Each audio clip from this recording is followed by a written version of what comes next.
Bonjour encore une fois, je suis toujours et encore Nicole et aujourd'hui je vais partager avec vous des informations.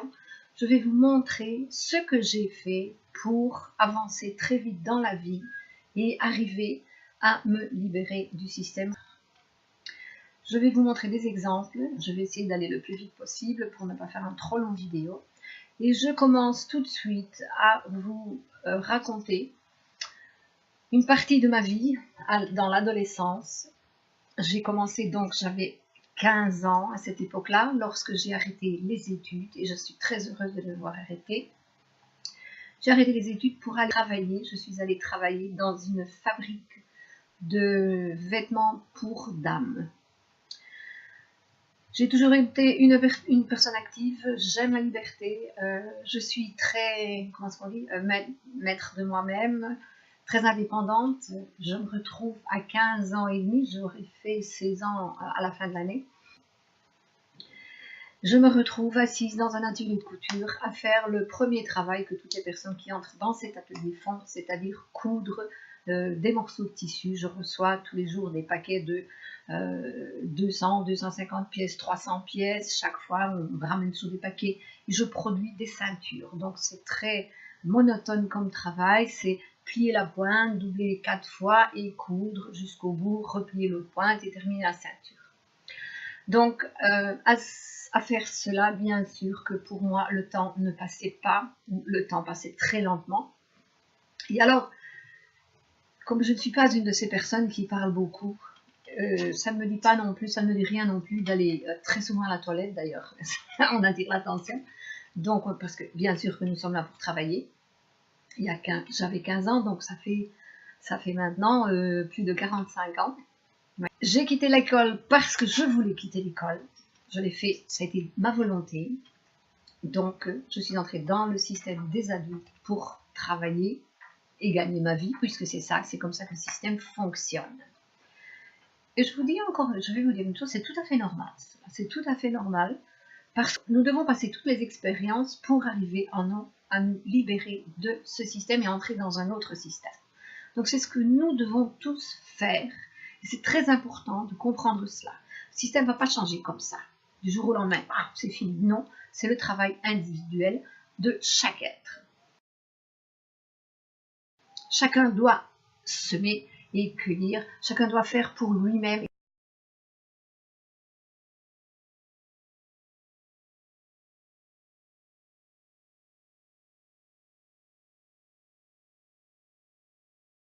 Et c'est comme ça que l'on peut aider les autres. Donc c'est ce que je fais maintenant en vous montrant ce que j'ai fait, ce qui m'est arrivé, pour voir que réellement c'est très simple. En fait, c'est très simple, il faut seulement savoir. J'ai découvert beaucoup plus tard que je vivais déjà à l'époque, donc à 15 ans, j'ai toujours été comme ça d'ailleurs, je vivais déjà le système que vous êtes en train de découvrir maintenant. Donc c'est une avance pour vous d'être au courant, de recevoir l'information, d'avoir quelque chose de concret sur lequel vous pouvez vous baser pour avancer dans votre vie. Puisqu'on nous dit que nous devons oublier tout ce que nous avons appris, et c'est vrai, tout ce qu'on nous a enseigné, c'est vrai, parce que nous devons oublier tout cela, parce que c'est bien sûr cette éducation qui nous a conduit à créer toute la vie comme nous la vivons pour le moment. Donc autant pas pour moi, puisque je suis sortie, je m'en suis libérée, mais vous, sans le savoir, vous êtes prisonnier dans ce système. Donc voici des clés. Ok, je vous passe mes clés. Elles ont ouvert mes portes.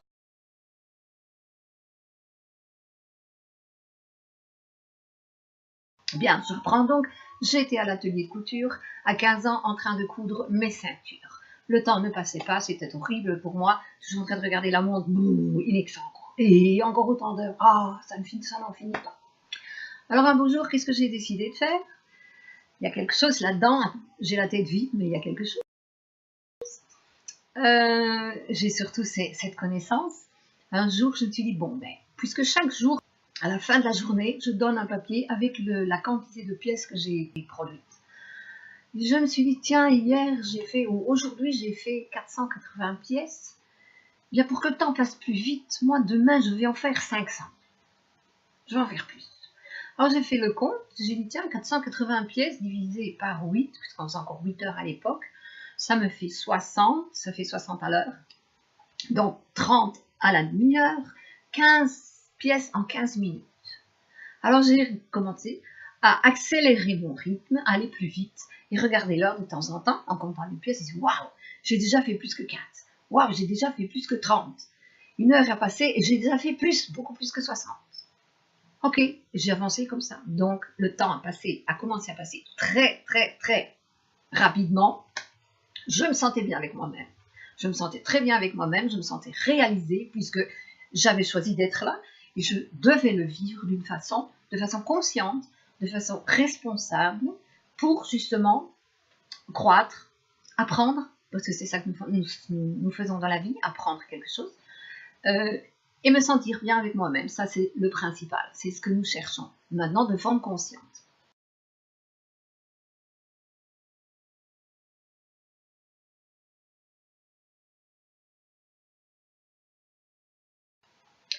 Et j'ai continué comme ça. J'avais en plus une qualité, je sais faire un peu de tout. Donc, dans cet atelier de couture, vu que mon rythme a accéléré, je suis devenue une très bonne employée. Je produisais pour le patron, et c'est juste, si on reçoit de l'argent en échange de ce qu'on produit.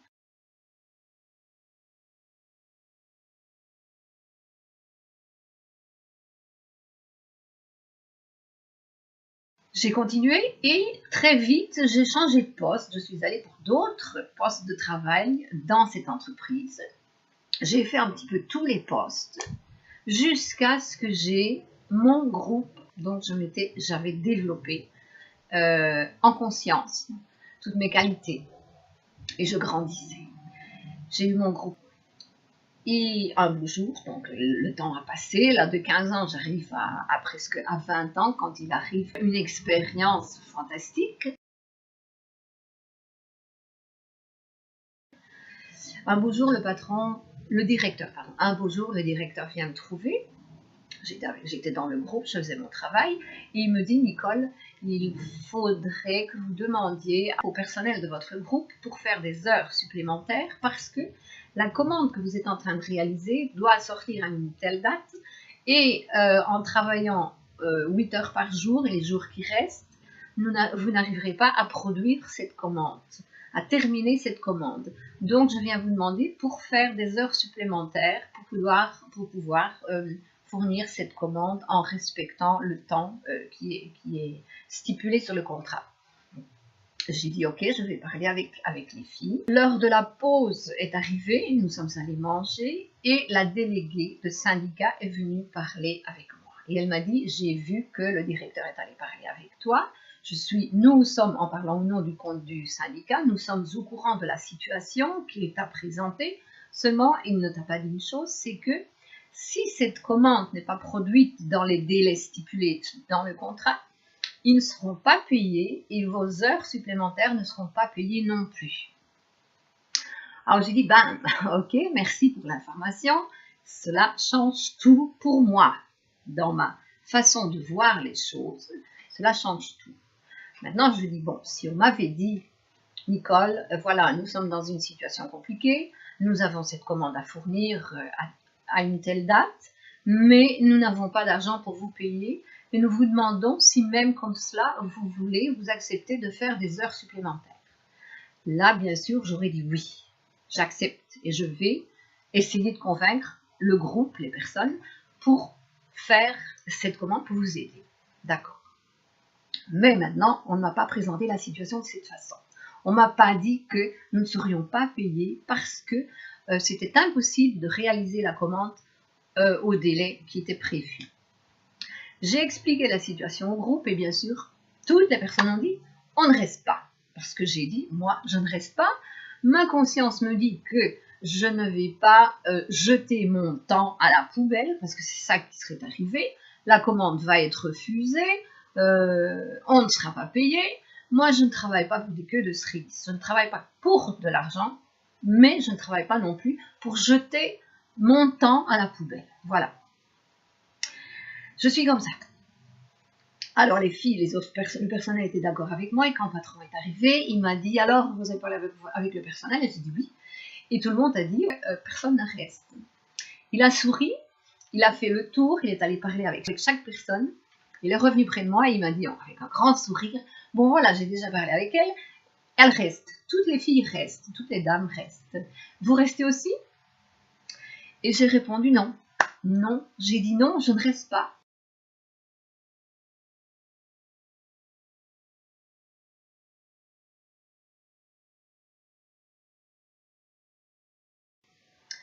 Il m'a regardé et il m'a dit, bon, ben, si vous ne restez pas, vous savez ce qui va vous arriver. J'ai dit oui. Alors il m'a dit, bon, je vais vous laisser un petit peu de temps pour réfléchir à la situation. Je repasserai dans l'après-midi pour voir si vous avez changé votre décision. J'ai dit, ok. Le personnel lui, Nicole, ne fait pas ça, reste avec nous, nous on reste aussi. J'ai dit non, je ne reste pas. Moi, quand j'ai décidé quelque chose, c'est ma conscience qui me dit que je ne dois pas rester, je ne reste pas. Seulement au milieu de tout ça, au beau milieu de tout ça, il y avait une situation que les autres ne savaient pas. Moi, je savais. J'allais rentrer le soir à la maison, chez mes parents, où je vivais, et j'allais devoir annoncer à mon père que j'avais été mise à la porte. Ça, c'était le plus difficile à faire. Non, patron, mais dire ça à papa, oh, oh, oh, c'était pas évident.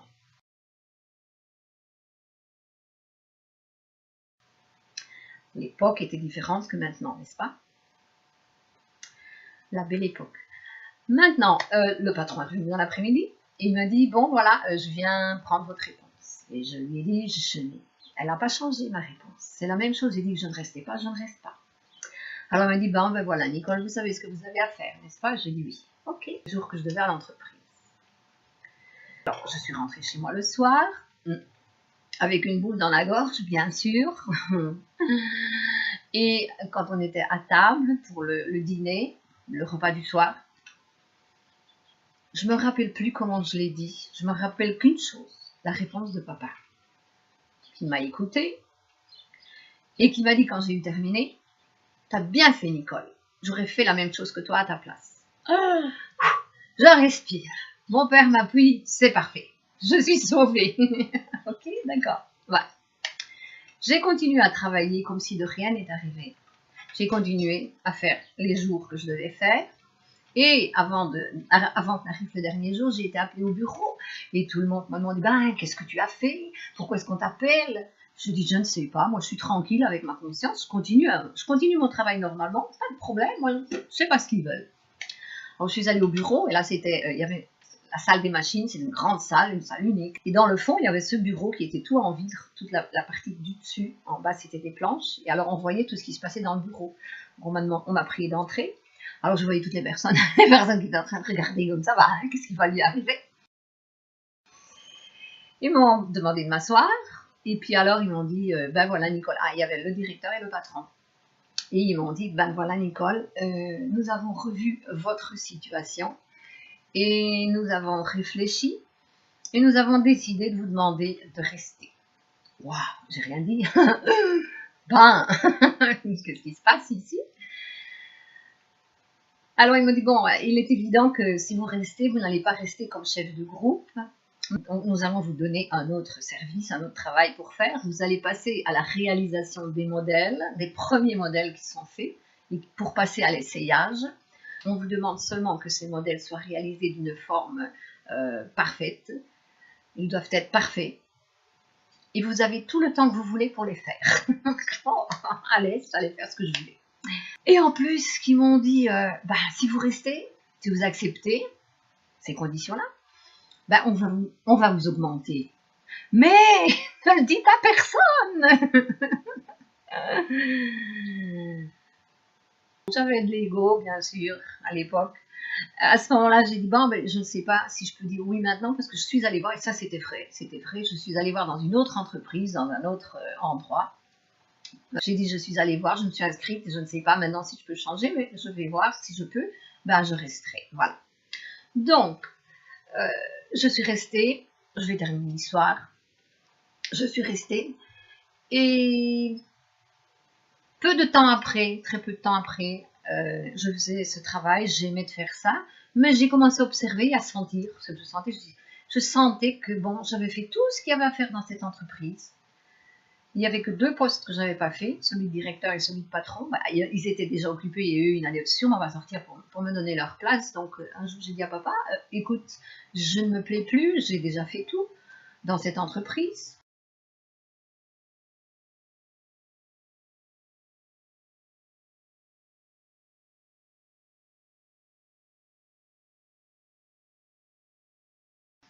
J'aimerais bien te changer. Et il m'a dit, tiens, mon père a construit de zéro une petite entreprise. Il m'a dit, tiens, j'ai besoin de quelqu'un au bureau, si tu veux venir, la place est pour toi. Alors je lui dis, waouh, extra, fantastique. Alors je me suis démise là, et je suis allée travailler au bureau avec papa. Je vais vous expliquer, encore ça c'est intéressant. Le bureau était dans la maison, c'était à côté de la maison, il y avait une porte de communication entre la cuisine et le bureau, il y avait un téléphone dans chaque place. Papa m'a demandé pour être présente à 8 h du matin. Mon travail, c'était répondre au téléphone et recevoir les papiers et rendre les papiers aux chauffeurs des camions qui venaient apporter du matériel à l'entreprise. Il y avait à l'époque un camion qui venait par jour, donc vous voyez, je n'allais pas être surchargée de travail. Tout au début, le premier jour ou le deuxième jour, je ne sais plus. Je sais que papa est entré à la cuisine et j'étais en train de prendre le petit déjeuner et il était un peu plus que 8 h. Il m'a dit, qu'est-ce que tu fais ici? Ben, je dis, je prends mon petit déjeuner. Et il m'a dit, ben, tu commences à 8 h, à 8 h, tu dois être dans le bureau.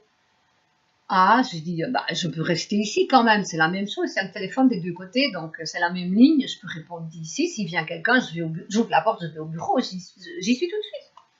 Donc, il dit l'horaire, l'heure, c'est l'heure, et voilà. Bon, papa est un être très de grand respect. Il m'a enseigné ça et j'en suis très heureuse d'ailleurs. Et alors, j'ai dit, bon, ok. Maintenant, je ne sais plus si c'est le même jour ou si c'est le lendemain. Je sais qu'il y a un moment, il est venu, Louis, pour manger à la pause, parce qu'il travaillait, il a travaillé énormément. Il est venu à l'heure de la pause, et j'étais dans la cuisine, assise à la table, avec le journal tout grand ouvert, et il m'a dit, mais qu'est-ce que tu fais ici? Et je lui ai dit, bah, je cherche du travail. Parce que 2 têtes, 2 caractères forts, 2 êtres conscients de caractère fort, ça ne va pas ensemble. C'est pas possible, ça crée des difficultés. Donc, lui non plus, il n'allait pas sortir pour me laisser sa place, et de toute façon, je ne l'aurais pas voulu. Alors, c'est moi qui suis partie.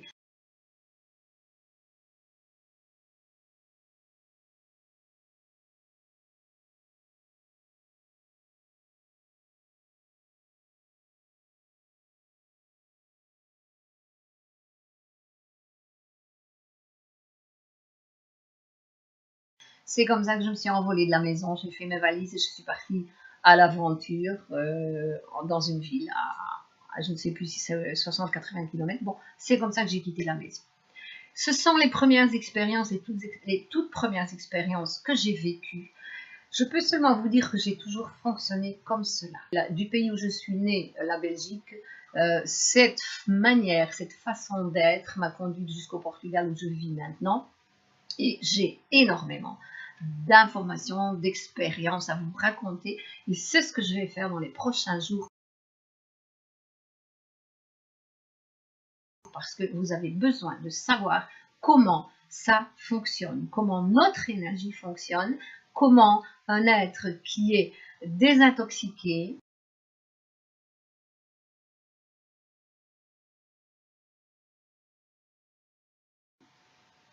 qui fait la volonté de son cœur, attention j'ai bien dit un être désintoxiqué, ok, qui fait la volonté, qui vit et qui fait la volonté à son cœur, avec sa conscience, parce que les deux doivent être en équilibre, et ça c'est très important, c'est nécessaire d'avoir cet équilibre, autrement on fait des bêtises pour apprendre, n'est-ce pas? C'est comme ça qu'on avance dans la vie, c'est comme ça que vous allez arriver à vous libérer du système d'imposition. C'est comme ça que vous allez vous libérer du système d'obligation. C'est comme ça que vous allez vous libérer. Maintenant, il y a beaucoup de choses à apprendre, ok? Observez un petit peu ce que je vous ai dit. Observez pour voir si vous arrivez à faire la même chose. Attention, j'étais plus forte que toutes les peurs. Je suis arrivée à être plus forte que les peurs et bien sûr, j'avais la foi. J'avais déjà cette foi en moi. Je croyais à cette justice divine, au semer et que dire. J'y croyais et j'étais déjà une personne très pure, une âme, je vais dire, j'étais déjà une âme très pure au départ. Donc ça, j'insiste, c'est nécessaire de vous purifier, de purifier vos énergies.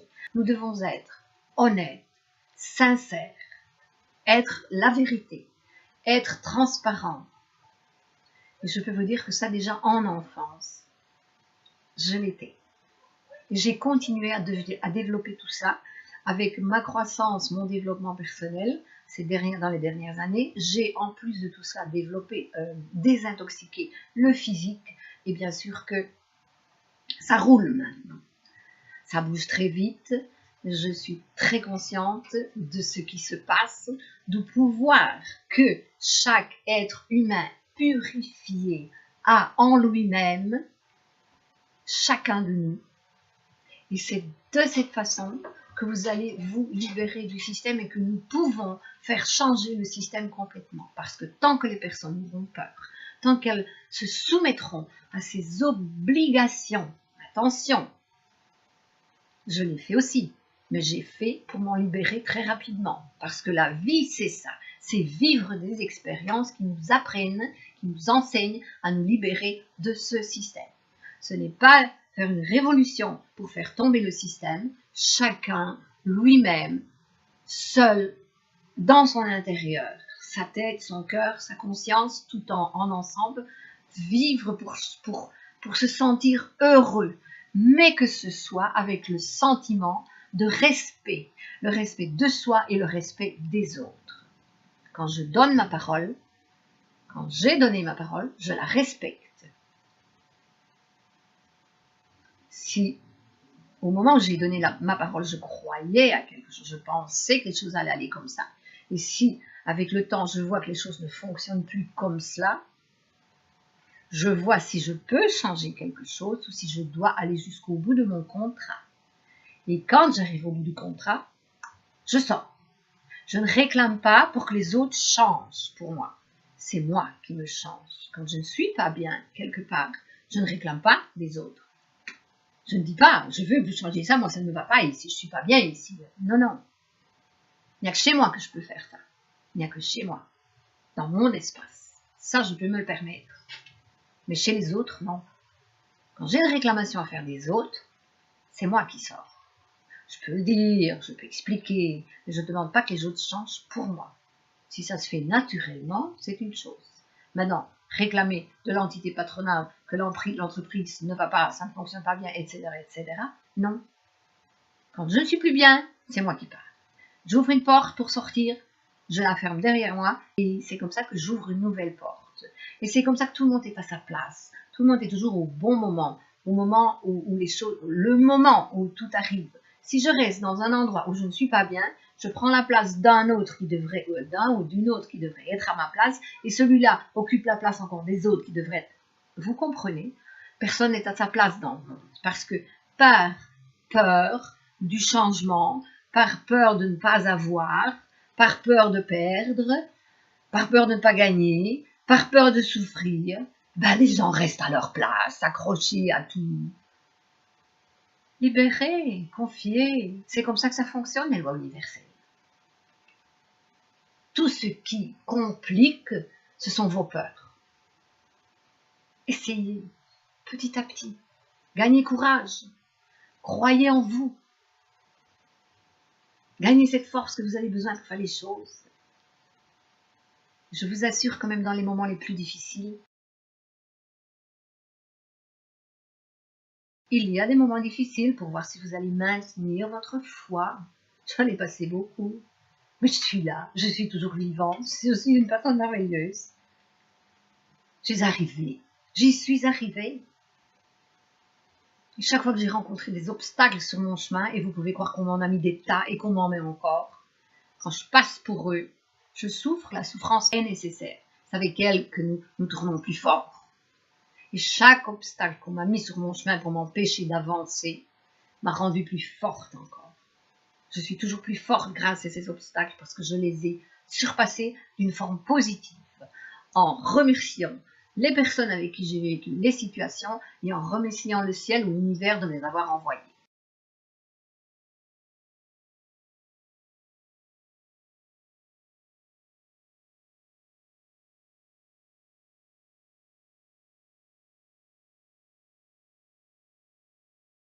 Voilà. C'est comme ça qu'on gagne de la force. C'est comme ça que nous sommes. Je suis ce que je suis. Un être responsable, conscient et libre. La prochaine fois, de quoi est-ce que je vais parler la prochaine fois? Nous allons suivre les aventures. Je vais la prochaine fois vous parler de la santé, des médicaments et de la santé. Je vais vous raconter une histoire très intéressante qui est arrivée plus ou moins à cette époque, un petit peu plus tard, un tout petit peu plus tard. Je vais vous raconter comment un être qui était condamné à prendre des médicaments pour le reste de sa vie s'est guéri en 2 ans. Je dis 2 ans parce que je ne me rappelle pas exactement des dates, mais 2 ans, ça n'a pas passé plus. Livre. Je vais vous raconter tout ça. À la prochaine. Je vous remercie du fond du cœur. Je vous envoie tout mon amour et je reçois le vôtre en échange de ce partage. Et je vous aime tous. Bonne journée ou bonne soirée ou bonne nuit, je ne sais pas. Soyez heureux. Merci.